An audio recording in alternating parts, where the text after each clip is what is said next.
Hi. Hi. There's some juju all about because I had some stuff on my end too. Bummer. Well, not this weekend, but Today? this morning. This Yeah. morning. I I think rather than get stuck into the whole,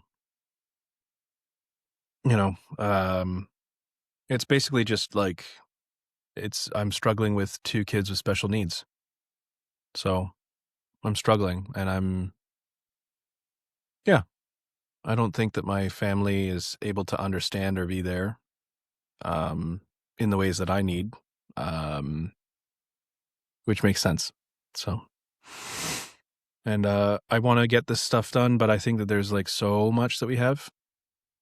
And, I don't know that anything that I'm doing is gonna, like is resulting in there's that doubt that I'm having.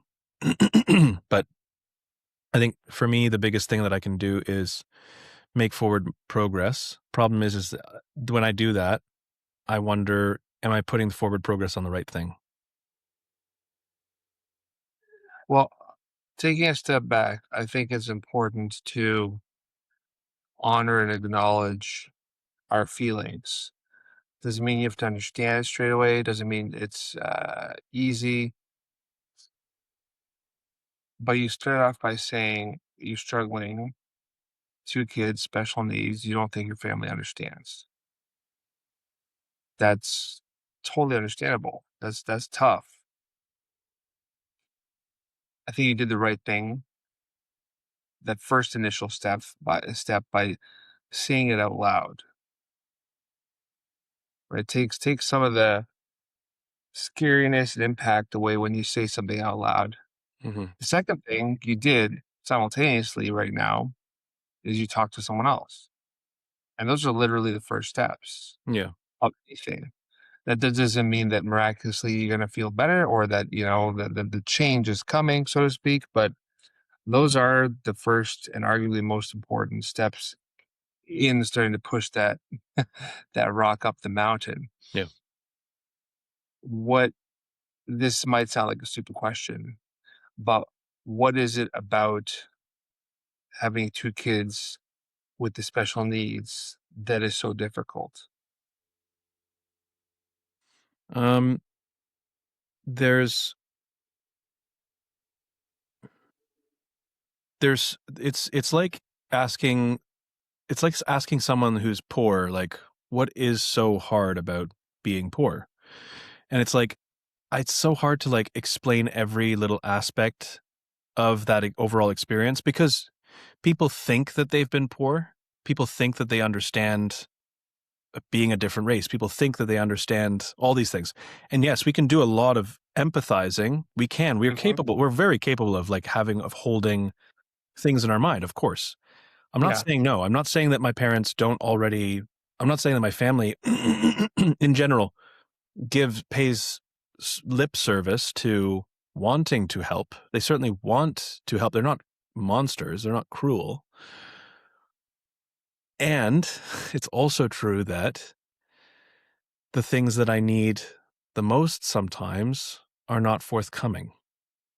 So, for instance, if my son is having a meltdown, which is known to happen with kids who are on the spectrum, um, I don't need someone a fully grown adult to say, I can't be around this kid because I'm going to fucking lose it, basically.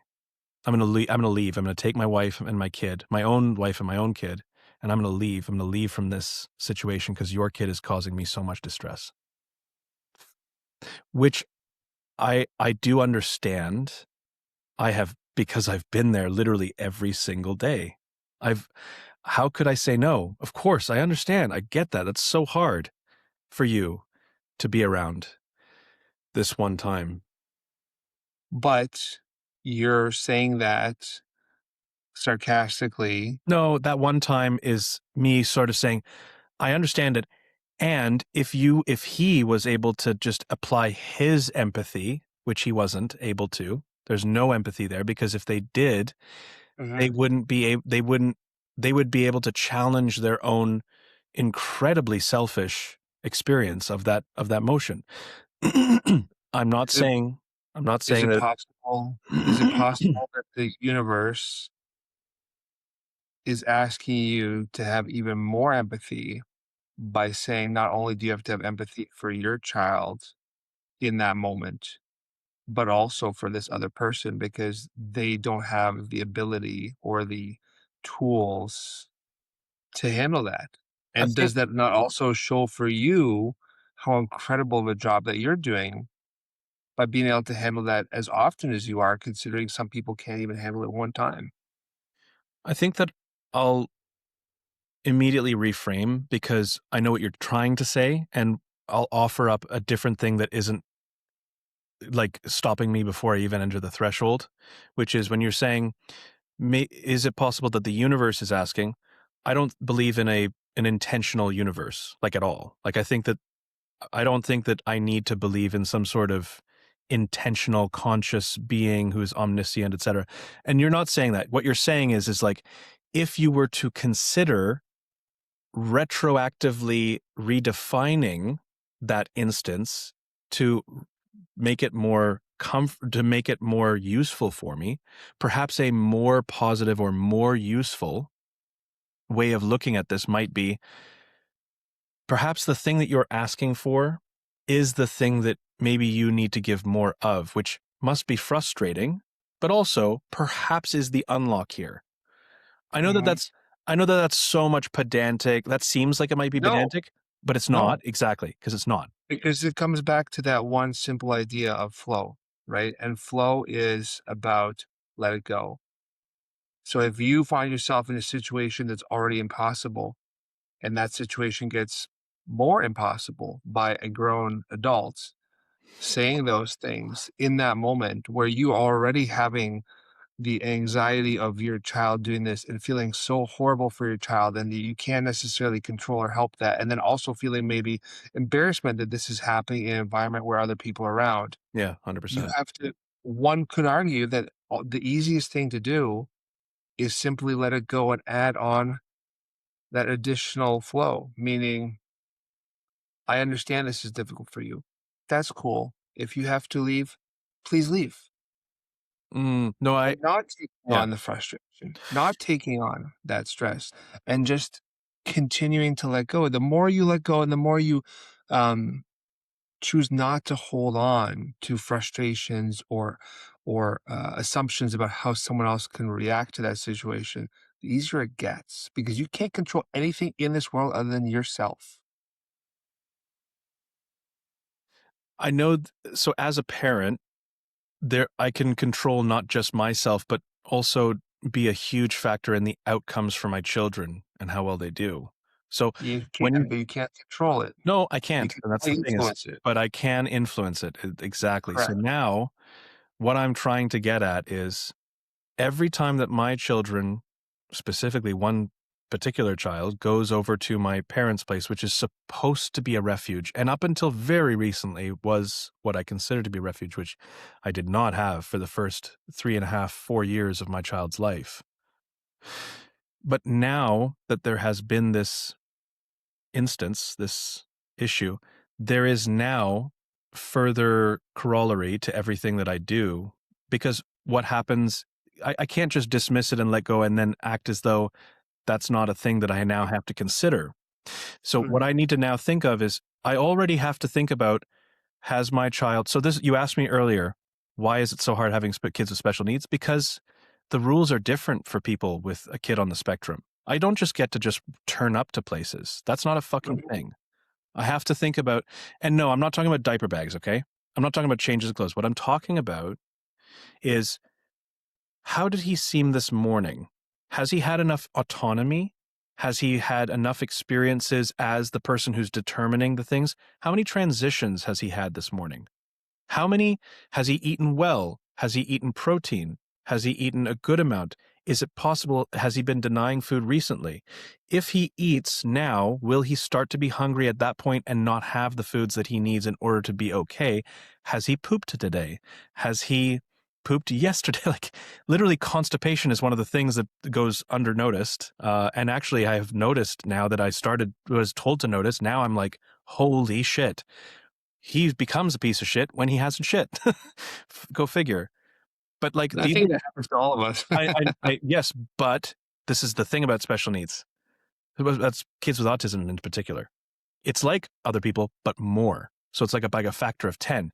You and I get anxious about stuff. He gets absolutely motherfucking flooded. It's Sure. unbelievable. It's like instant zero. Like we say, oh, where I went 0 to 100. I'm saying that the capacity is that much higher. It's Mhm. way different. So again, I understand that I can just let go. I did in that moment, but now I'm left with great. So every time that we try to have that refuge, that we try to have that help, now I have to consider not just my own children's stuff, but whether that will then impact like my siblings, my parents, my any friends that they might be having over, which is all the goddamn time because they're fucking socialites. So, can I interrupt? Yeah, yeah. What's funny is that when I first asked you that question, you didn't go into your son first, you went into the other person first, which is Mhm. why I started to pull at that thread, because I found it interesting that immediately you went to the frustrations of something else and not into my question, which was, what about the children's difficult? You isolated an incident which I felt was more personal for you than it was for the children. Mhm. But the flow keeps coming up in the sense that, and I'm not trying to be preachy. You know the crazy journey that I've had, and I've had to learn these things myself as well. The only constant is change, as you and I both know. So, unfortunately, it sounds like what you used to be able to rely on that gave you that refuge, you can't anymore. So, Mhm. the only thing that you can do is flow, which in this case would mean pivot, which means I can't rely on that anymore. What other things could I potentially rely on? Are there different circumstances or situations that I can now use instead of that one to give myself and my family that respite? I Right. don't know. I'm just asking questions. I No, don't no, no, have I solutions. know. And it's funny because like I've done it. Like I'm not I can't describe fast enough the amount of thinking that has been done about this. Like literally we like what you described. Yes, we've already done that. We're thinking about getting another person to come in and care for them. Thing about that is it's a little difficult to find someone who's capable of Mhm. managing and who's trustworthy of taking care of two young special needs kids that I mean accepting the cost for just a minute here, like obviously we're going to get just gouged to within an inch of our lives, like no matter who we find. Like it's just Sure. that might that let's agree that that's probably going to happen. Okay, it's likely. You get to choose, are they good, are they trustworthy, and are they cheap? You get to pick like two. I know which two I'm picking. For um sure. but because we don't have that person anymore, that person is no longer on the table. Like they're gone. So that's it. So we now have to go and find someone else. So this is what I'm saying is this is the frustration is I am annoyed that I have to now have yet another project on top of the many projects that we already have. That's my frustration. Okay. That's the problem is that I can't, and what my frustration is also is that there's a lot of talking about being supportive in a family, and then there's the actual being supportive in a family. You know where you are, my friend? The same place that I found myself during COVID, where I, for the first time in my life, really realized we make fun of this Mortal Kombat thing. There's one person in this world that you can trust, and you're looking at him. You have to remove the reliance and whatnot on every single other person in the world other than yourself and your partner, your Right. core family. That doesn't mean you shouldn't be able to rely on your family, but if fundamentally, worst case scenario, you go in your mind that I can only ever rely on me, it does change. I feel like the level of stress. I had expectations which I altered, and my reality became a lot calmer. It's also what I found that I had to learn when it came to the coaching and to talking to people because I so badly want to share and help. But it took me a lot of heartbreak and failure to realize I'm not gonna my job isn't to help people. My job is to educate. And if people actually want to change and want help, they will do it on their end. Hmm. Right? So you can do your best at educating your friends and families and setting up a good environment for what you think would be ideal and how your kids are being cared for to give you that refuge. But that doesn't mean it's going to work out, even if these are quote unquote the people that should be able to rely on most. I can't. It sounds a little, well, that's the point. It sounds a little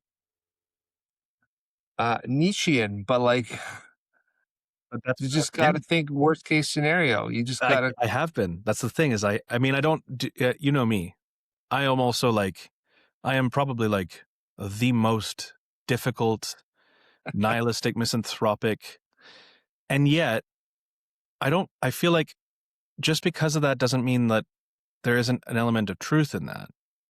100%. This is why Buddhism is actually quite fucking grim and bleak when you get right down to the nitty-gritty.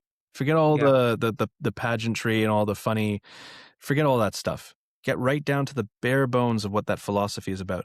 So what I'm trying to say is that despite all of that, I still think that like I'm not crazy Mm, when I say that like this shit is fucking hard. And sometimes 100%. when the shit is really fucking hard and there's even more shit that gets piled on top, the the desire for someone else to manage their shit instead of me having to also manage their shit for them, me now having to have more expenditure on me, more time, more energy on me because someone else doesn't know how to be a fucking adult, because someone else has their own fucking hangups and they won't do their own work. So now it comes back to me. I come back to this is why I'm frustrated, is because Yeah. I'm aware, I'm well fucking aware that I am the only person I can trust. Trust me. Yeah. But even that is like, yeah, I know. It's fucking brutal. And so Yeah. I have to go figure out somebody else for our kids as if I don't have enough to fucking do. So And let me stop you yeah, again for a second. You started earlier, uh, I guess you started this by saying or using the word refuge. So why don't you just quickly unpack that for me? What do you mean? The ability to take some space and time for yourself and for your wife so that you guys can go and do what you need to do for the house and yes. the family and Yes, that's what I'm talking about. Like, hey, like we're going to drop the kids. They're going to basically what my sibling has been able to do for the entirety of his kid's life. you know what's so funny is you and I have so many similarities and I've already walked this. This is oh Barb, I love you, Barb. This is yin and yang, fair, unfair, right, wrong, which is Mm, not living in a world of oneness. So when Barb thought that I was ready for it, she really started to hammer home this concept of oneness because I had a habit of being super defensive. I don't understand why this person is doing this. Like, I'm literally not saying those things. This is unfair. It's unfair. And I would get defensive. And it was through learning to let go, it was through starting to really approach this concept of oneness that I found so much more peace.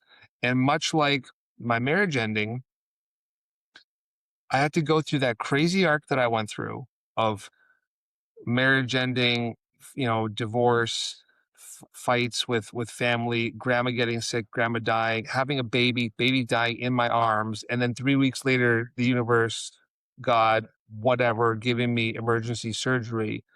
That was the breaking point where I finally just fell apart. But in that falling apart, I surrendered.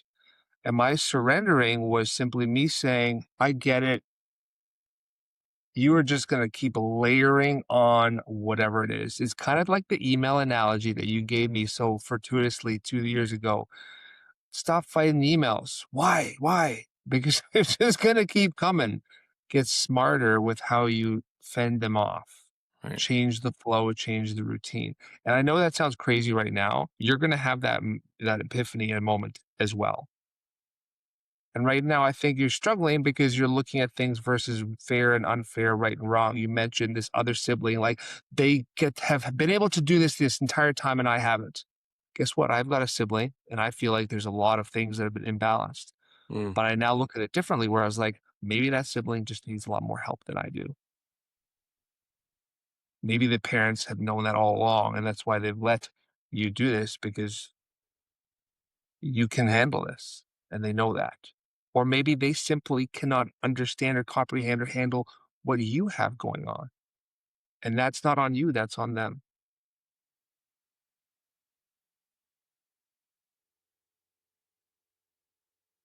Yeah. I mean, that, yeah,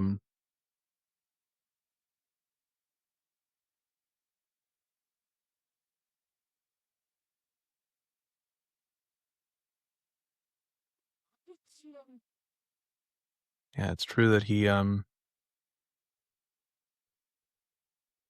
maybe he does need more. I mean, he hasn't done the work whatsoever. So Is that rage upon bad? it.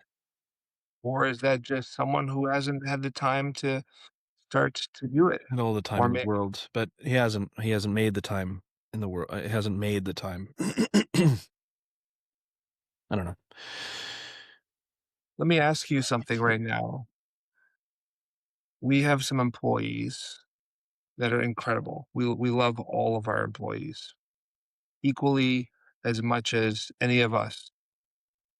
I, as a leader, approach things with a certain attitude initially. Expectations. Why isn't this done? Mm. This is so easy. And you taught me, as I was also learning and going through big changes in my life, you taught me more humility, more candor. Because just because someone is not doing the thing that I think is so easy, that doesn't mean it's easy for them. Maybe they just haven't learned that yet. Maybe they need someone to show them. Maybe they will never learn that. I still can choose how I react to that person and treat that person.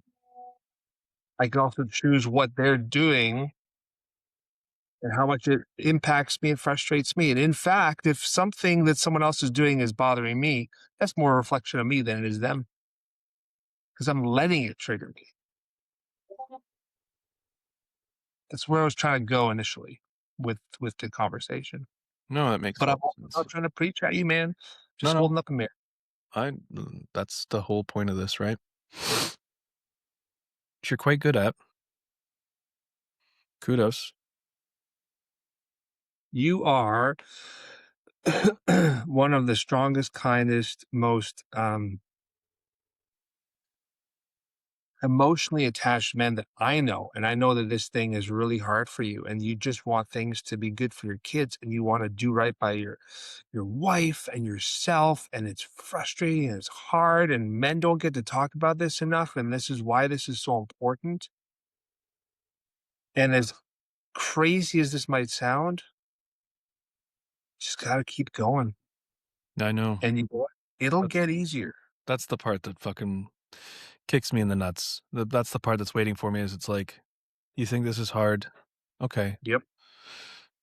Too fucking bad. That's the part that sucks. That's the part that I come back to that really chaps my ass. That it's like, if you think this is bad, just wait till I ask you to go and do this 100 more times. I know, it sucks, but you're gonna have to just get on with it, and you're just gonna have to eat shit. That's the part that sucks, but, I've been doing the work. I've literally been doing everything that I possibly can, and it has not been enough, and when I've panicked and realized, "Holy shit, it's not enough," then comes like, "Okay, fuck, what do I do to, like, keep my marriage, keep my kids, keep hold of this, keep my hold of my life?" Like, things have gotten very dark, and, people don't understand that, and that's another source of frustration as well, is, like, nobody gives a shit really, but that's because I can't give a shit about anyone else. Imagine what everyone else is going through. Yeah. Some worse, most less is what I think, which is selfish and maybe a little up my own ass, but, whatever. You you are so capable. And when I had that breakthrough, it was the realization that life was not going to get easier, but I can choose how it affects me. I can choose what I allow in. I can choose how I reframe things. That's what I could control. That guy that flipped me off in the car that I used to get stressed out about or angry at, that most people in this world do, I chose how to start to rewire my brain for myself so that that no longer bothered me. And I don't have a magic answer that'll apply to everyone because everyone's different, but that's what you have to start to do is start to reframe things. And if you find yourself drowning, then simply look at the situation and ask yourself, what can I just throw out of the boat? Maybe sinking is the better metaphor, but that it's that simple. Like, I'm doing this, and this. Okay, cool. Well, can you just remove some of those things that you think are important, and because that's what your life is right now? I'm not saying you can. Just start to You're have not gonna these. like you're not gonna love any of the suggestions. You are not gonna love any of these suggestions. My wife would have some choice fucking options. Yeah, My but kids would. family first, I and know, and that's the it thing is comes. that's why I feel like I'm getting railed every fucking time I show up for this is because I have been working my ass off. Every other prick on in a whether it's in a group chat or whatever, gets to just game and chill and do their thing, and I've chosen this life where every spare fucking moment that I'm trying to make something happen, and it's just been I'm not gonna say thankless, but boy fucking howdy has it been a goddamn struggle. Nobody has been You are the one person, you and Aaron are some of the people that have seen that struggle. I mean, granted, Melissa has been around for some time, but she hasn't really seen a lot of, like, the shit that we've had to go through. Yeah, She hasn't been there for the really difficult fucking conversations, the yelling, the screaming, the fucking, like, the really tough things. And my wife and I have said things to each other that I don't think we'll ever be able to forget. And even just this year, holy shit. And yet, all I know is that, like, great, now no one cares. Now you just have to work harder. And it's like, great, okay. I'll show up for my ball mashing. Like, fuck. But I I want to be a more positive person at times. I do think that it is such a struggle to, like, why don't you allow yourself to be positive? What is it about it that you feel is ick? what do you mean by allow myself to be positive? You know very well what I mean. No, no, really, like, is that allow it infers that that's my natural state. I That's don't know that true. that is. It's not. Or maybe it isn't. Maybe it is. I don't know. Maybe it was. It hasn't been for a long time. Half a decade will do a number on a person. Sure will. But if we all go back to our youth, assuming that that childhood is quote unquote normal, that there isn't, abuse or God knows what else going on. Assuming that most people are born into this world, some form of content. There's a youthful energy, a youthful happiness, an innocence that we're born with that somehow, for the vast majority of people, is there, is light, is outside in nature running around. And then that gets lost through, a myriad of different outside influences. So I don't believe that your natural state is unhappy. Hmm, I interesting. think it's I think it's created. Okay. I'll set aside the I'm not gonna argue with the premise. It's just an interesting I'll just grapple with just for me, whether it's true of me, I suppose there was a time that I was more positive, but at the same time, I was also not like, Well, so you were a man who screamed into the microphone and was so happy at the bro house and had the best times ever. And sure, there were alcohol and drugs and stuff involved. because I was drunk most of the time. Okay. Well, prior to that, what I mean, you should know if you close your eyes and you're in your room, you'll know in your core the moment that I changed. don't think that it doesn't have to be a moment, I don't think. It could be, like, just an overall I think that the positive mindset thing, like, it really is one of the few things that has, like, the most it's like saying, like, "When did you become fit?" It's like, I don't know that that's the same thing. I don't know that it's I equivalent. I'm so excited for this chat and I want to keep talking, but I have to, much like you, go into the the pain of parenting and all that stuff. I gotta Yeah. take my kids to Go. Go. school and then come home and then get ready for calls and the podcast and then SOCAN and then all these other things. And Yeah. then I have to talk to my girlfriend because of the fight that we had this morning. Please, do it. Um, This is a good however, yeah. I've shared in the link or in the comments a link to a book called The Mood Cure by Julia Ross. Um, I got this book when I was in university because I was depressed and had fear of contamination and a whole bunch of stuff going on. I had lost like 30 pounds. I wasn't eating. I would only eat from the vending machine because everything would give me some kind of horrible salmonella, basically everything was going to kill me. Mhm. And I would take, like, chips and chocolate bars and stuff back to my room, my dorm room, and I would, like, Lysol them and clean them and run them under hot water and check to make sure that no one had, like, put a syringe into the bag and, like, sprayed something in there and, like, pushed the air out of the bag to make sure it Whoa. was bad. Whoa, that's intense. Yeah, and I would, like, go to the bathroom and I would wash my hands, then Lysol my doorknob, then Lysol my hands, then, like, it was just there was so much going on. I got over that stuff really fast, and it was largely thanks to this book, which I read. It had a really simple, element of quizzing at the beginning, similar to the book that you're writing right now. There was like a, "Follow these quick steps, and then here's your score. Please proceed to chapter blank." I came to learn very quickly that all of our moods are curable, that is very simple. Some of them require a lot more work, a lot more intervention. But for me, I was having an issue where not enough 5-HTP, which is an amino acid, was being absorbed in my body, and as a result, in my brain, I wasn't getting serotonin absorbed. And I could be misspeaking here. This is what I remember from, like, 30 years ago.